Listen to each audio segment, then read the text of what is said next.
The green transition and its economic implications were prominent topics at the Brussels Economic Forum, where politicians, businessmen, scientists and activists met at the event.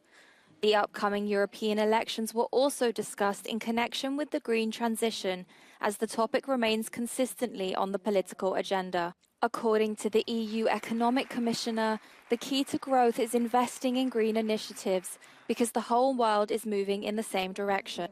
If Europe, which has been the advantage of being a first mover, backtrack, it's a big mistake. I know that we have to strengthen our support to sectors and regions affected by the green transition. Not doing so would be a serious mistake, but a backtrack would be much worse than a mistake. It would be a catastrophe, not only for the environment, but especially for the European economy.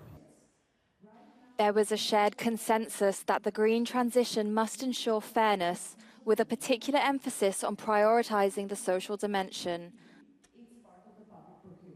Green transition cannot happen without including workers, the citizens, in this process. It means that jobs are going to be lost, communities are going to suffer. So this is why we need to adopt at the European level a just transition directive that is going to anticipate this change, that it's going to manage this change, and that it's going to include the workers in the process of preparing and implementing this change.